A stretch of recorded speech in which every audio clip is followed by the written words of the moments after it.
Magandang hapon, Malacanang Press Corps at welcome sa ating press briefing ngayon hapon, April 28.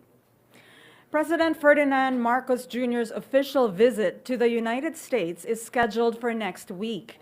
His itinerary will begin on Monday, May 1st, with a meeting with U.S. President Joe Biden, followed by an expanded meeting with key cabinet officials. The president will also attend the 42nd ASEAN Summit in Indonesia. To give us an update on these, we are joined by the Department of Foreign Affairs spokesperson Maria Teresita Data, Office of the American Affairs Deputy Assistant Gunter Salas, who is not really joining us right now, and Office of ASEAN Affairs Deputy Assistant Secretary Angelito Nayan. Good afternoon to our DFA officials. Okay, go ahead, ma'am. Thank you for this opportunity, Daphne. Allow me just to give you an overview of the two trips that have been assigned us to talk on. So in terms of President Marcos's official visit to the United States, let me refresh you in terms of the press release raised a couple of days ago. President Marcos will travel to Washington, D.C. from 30 April to 4 May 2023 on an official visit aimed at reaffirming the special relationship between the Philippines and the United States. As mentioned, the President's itinerary will begin on May 1 with a meeting with U.S. President Joe Biden, followed by an expanded meeting with key cabinet officials. The visit will reaffirm the bonds of friendship that give definition and significance to the many facets of the bilateral relationship, underpinned by the close affinity shared by the Filipinos and Americans alike for many years.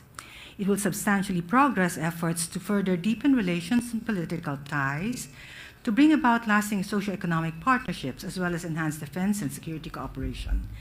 The President is expected to advance Philippine socioeconomic development priorities and harness closer partnerships in such areas as agriculture, energy, climate change, digital transformation and technology, humanitarian assistance, disaster relief, supply chains, and infrastructure.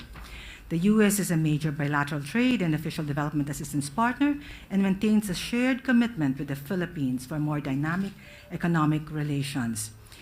Other scheduled activities of the President will include meetings with legislators, major U.S. companies, and business organizations, and he will also deliver a major policy speech in a think tank in Washington, D.C. While in Washington, he will also meet with members of the Filipino community who represent the Philippine-American diaspora in the United States, numbering some 4.4 million. That is for the U.S. trip. Allow me now to proceed with the visit and participation in the 42nd ASEAN Summit. President Ferdinand R. Marcos Jr., along with leaders of ASEAN member states, will participate in the 42nd ASEAN Summit in Labuan Bajo, Indonesia, from 10 to 11 May 2023 at the invitation of the President of the Republic of Indonesia, His Excellency Joko Widodo, as this year's ASEAN Chair under the theme ASEAN Matters Epicentrum of Growth. The ASEAN Summit provides a platform for ASEAN leaders to discuss and exchange views on key regional issues and build consensus on matters of mutual interest and provide policy directions on ASEAN community building efforts. The opening ceremony of the 42nd ASEAN Summit will be held in the morning of 10 May. Following the plenary session, a series of interfaces among ASEAN leaders and representatives and/or delegates of relevant ASEAN bodies are scheduled on the same day. The ASEAN leaders will hold interfaces with the following: the ASEAN Interparliamentary Assembly, or the AIPA, the ASEAN Youth Representatives, ASEAN Business Advisory Council, or ASEAN-BAC, High-Level Task Force on the ASEAN Community Post-2025 Vision. Following the leaders' decision on the application of Timor-Leste for ASEAN's membership at the 40th and 41st ASEAN Summits in 2022, the ASEAN leaders are expected to adopt a roadmap on Timor-Leste's full membership in ASEAN at the 42nd ASEAN Summit.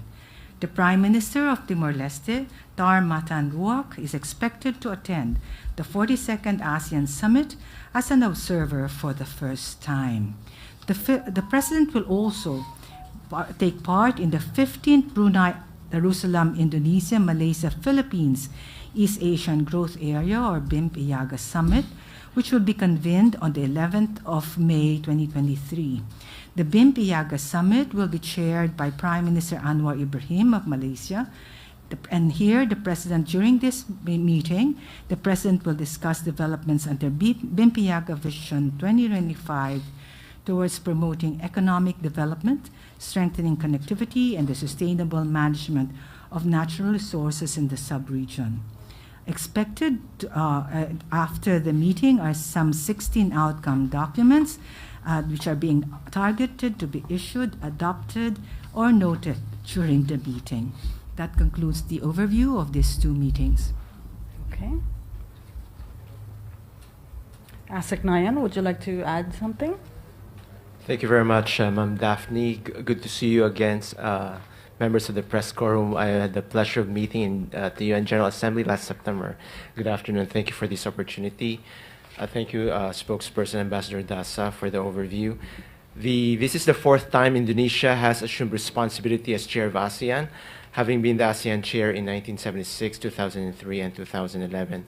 And this year's theme is ASEAN Matters, Epicentrum of Growth. The President is expected to assert the importance of demonstrating ASEAN's centrality in the region amidst geopolitical rivalries and advancing the Philippines' priorities in ASEAN through regional and multilateral cooperation in areas such as long-term food and energy security, efforts towards economic recovery, combating transnational crimes, upgrading of technical and vocational education and training, adopting climate and disaster resilient technologies, and transitioning to renewable and alternative energy technologies, and the protection of migrant workers, among others. You would be interested to hear that one of the important outcomes of the summit is a leader's declaration on combating trafficking in persons caused by the use and misuse of technology. The statement is yet to be finalized, but this is something that the Philippines fully supports, owing to our advocacy in ASEAN on the protection of migrant workers and the Philippines' role as lead shepherd for ASEAN cooperation against trafficking in person under the framework of the Senior Officials Meeting on Transnational Crime. That's it from my part. Thank you very much, ladies and gentlemen. Okay, thank you. And now we open the floor. We have Maricel Halili of TV5. Thank you, Ms. Daphne. Hi, good afternoon, Ambassador Sornayan. Ambassador, you mentioned several issues that may be discussed by the President during his meeting in Washington. Aside from these issues, ano pa po yung magiging focus ng discussion ni President Marcos with President Joe Biden? Are they going to discuss issues about EDCA, security, and China? Discussions on security and defense is a given. It's something that will actually be raised. But I think for this trip, there will be a heavy emphasis in terms of the economic agenda, how the President will actually work to advance his priorities in terms of agriculture and food security, in terms of infrastructure development, in terms of renewable energy and clean energy. So these are some of the sectors that will actually be highlighted during the visit itself. As I mentioned, there will be several activities during the visit of the President. He will have his official meetings across the duration of his trip, but when it comes to the President Biden, it will be on May 1. He will also have an expanded bilateral.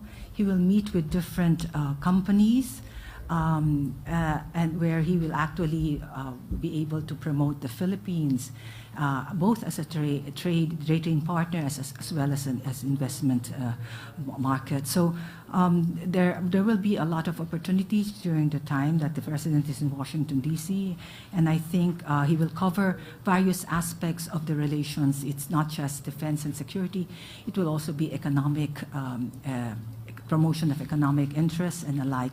I think what will be underscored also is that while defense and security is actually very important, economic security is also equally important, because if you have economic security, that will also promote political security and vice versa. So this nexus, I think, is what will also be underscored during the visit.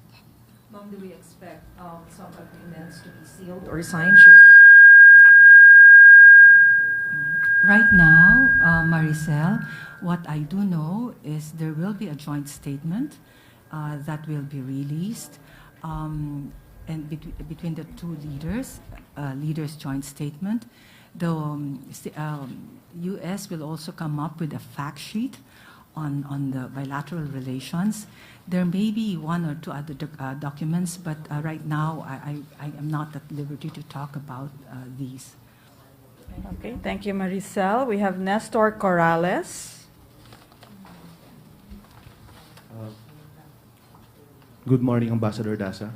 As a military ally of the United States, what commitment will President Marcos ask U.S. President Joe Biden in the face of China's persistent encroachment in Philippine waters and harassment of Philippine troops? Because just this Sunday, a Chinese Coast Guard ship blocked a Philippine patrol vessel, causing a frightening near collision of Philippine Coast Guard's BRP Malapascua with the Chinese ship near Ayungin Shoal. So what particular commitment will the President ask his counterpart during their meeting?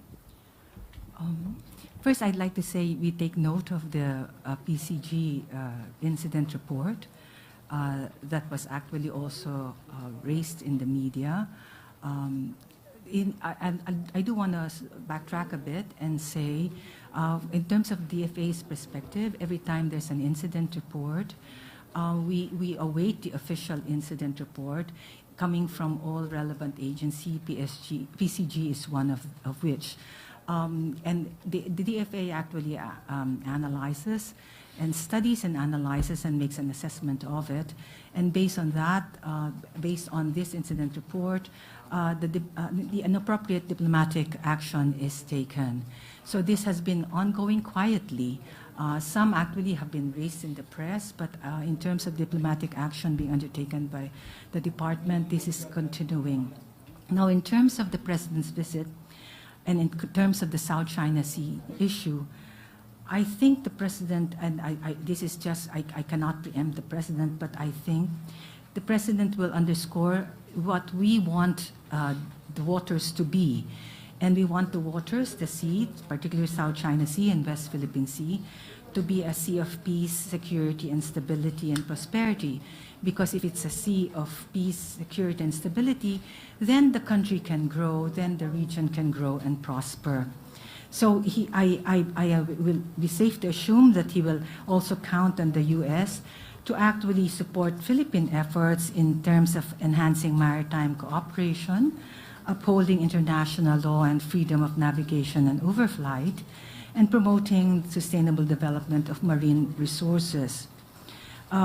We also, I think, he will also, I think, underscore that from the perspective of the Philippines and members of the region, we are looking at great powers, including the United States, to calm the waters, because as I earlier said, we want the waters to be a sea of peace. We are also very wary of possible miscalculation or further escalation of tensions in the region. And in terms of the South China Sea, the Philippines, the President has always been consistent in saying that we will uphold our sovereignty and safeguard our sovereign rights and interests in the South China Sea. And we will do this through diplomacy, military, law enforcement, and public diplomacy action. Thank you. Christina Maralit. Good afternoon, ma'am. Ma'am, in relation to the previous question, the President recently said in an interview that he wants the Mutual Defense Treaty to evolve.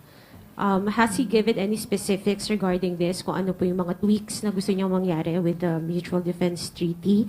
And nasabi po niya which direction he wants the Philippine government to take, and will this be anchored on the current situation in the South China Sea? You're right, Christina. The President has come up with a statement that there's need for partnerships not only with the United States to evolve, and it's important because the conditions are changing. There are a lot of challenges that are emerging, and to be relevant, any partnership has to evolve. But in terms of the specific as to directions, I have not privy to specific instructions as how this will evolve. But I do also know that if it is a matter of evolving our defense security relations, it's not just the DFA that will be involved. It will be other agencies as well that will be involved in it, and including, of course, the DND, the National Security Council, and the like. Okay, back to Nestor Corrales. Ambassador Dasa, has the Department of Foreign Affairs or the government activated a direct line communication with China to raise the recent near collision incident in the South China Sea? China used it after the laser incident. If you recall, China communicated. There was they called and they raised their position, and we also gave our position regarding the military-grade laser incident in the waters. So that was one. But I also know that after the meeting, there have been an interest to actually activate different communication mechanisms. It's something that is actually being explored. Okay. Eden Santos, Net 25. Good afternoon po, ma'am. Aside from yung mga issue ng military, defense, security, isa po sa mas inaabangan ng ating mga kababayan ay kung ano po yung maaasahan ng mga Pilipino sa mga trips na ito ni Pangulong Ferdinand Marcos Jr. Like sa investment, are we expecting po ng mas maraming malalagdaang deal sa US and even sa Indonesia? Alam naman natin na laging nakatutok ang pansin ng ating mga kababayan, especially mga kritiko ng administrasyon, dito sa mga biyahe pong ito, foreign trips ng ating Pangulo. Yes, Eden, that's a fair question. I think it's important that we also know exactly what happens after, but it's premature for me to actually say exactly what would come out of the visit. I do know that the President will be joined by the economic team, and there will be different activities, as I mentioned earlier. And through this, I'm sure that there may be some arrangements that would actually evolve. So it's something that I will ask you to wait a bit, and I'm sure PCO would come out with releases relative to what has been accomplished during the meetings, the numerous meetings that will be held while the President is in Washington. Okay. Raquel Bayan. Okay, thank you. Ma'am, good afternoon po. Will the President meet with the Filipino community in US po? It's safe to assume he will.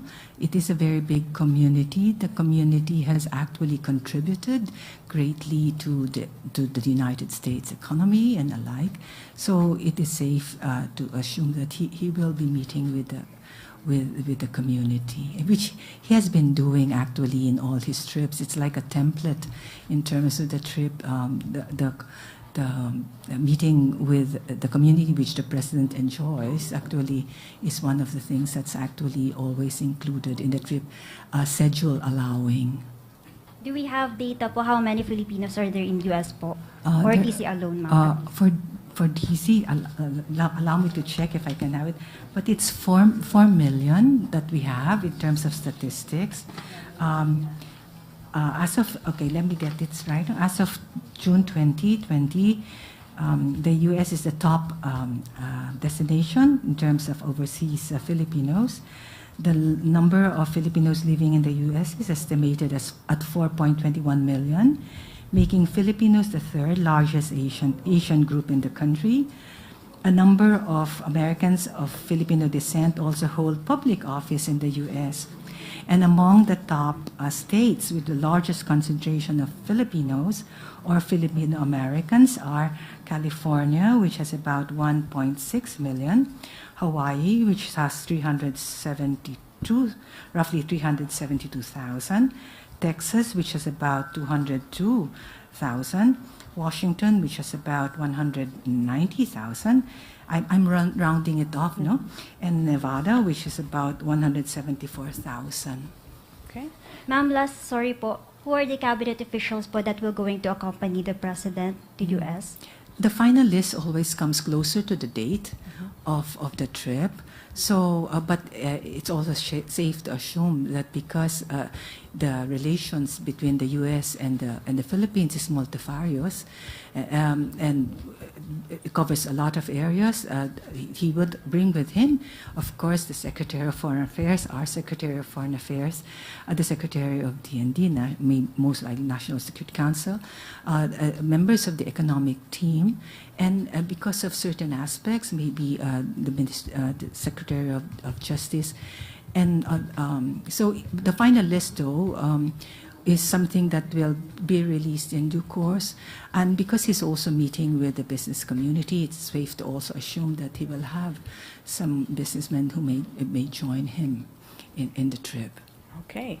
Ivan Mayrina, GMA7. Ambassador, if you could just please give us more details on the president's schedule. I know you said he's going to meet, of course, with President Biden, and he's going to meet with the Filipino community. But for the remaining days of the duration of the visit, who else is he going to meet with, and what other priority outcomes are set for this trip? Actually, I do want to give you the answer, except that when I was given the information, I was told at this point, maybe we give a general overview of what will happen, and then closer to the date, I'm sure PCO, when you join the plane, would actually share with you some additional information. Suffice it to say that the President will have official meetings, not only with the Office of the President Biden, he will also be meeting with other government officials. Then he will also have business meetings. He will have the PhilCom. Then he will also have that policy speech that will be in one think tank in the United States. Thank you. Okay. Pia Gutierrez. Hi, ma'am. Is the president also expected to follow up on the earlier commitments that he was able to secure from American businesses during his last trip to the U.S. last year? Maybe since his economic team will be joining, that would be one of the things that will actually be undertaken by members of the economic team. But I'm sure that beyond what has actually been pledged, there's something that has to follow through, but there will be other areas that will also be explored. Okay, and I think we're about to wrap up. We have one last one from Nestor Corrales again, Philippine Daily Inquirer. Ambassador Dasa, is the President already aware of the recent incident in the South China Sea, and what are his directives to concerned government agencies? I think the directive has always been constant, that we'll have to promote Philippine interests, and if there are intrusions, if there are illegal actions that are undertaken in our waters, that we do the necessary action. And from our perspective, that would mean appropriate diplomatic actions, whether it be in terms of the issuance of note verbals, or if necessary, a clarification or a meeting with concerned parties. Okay, thank you very much.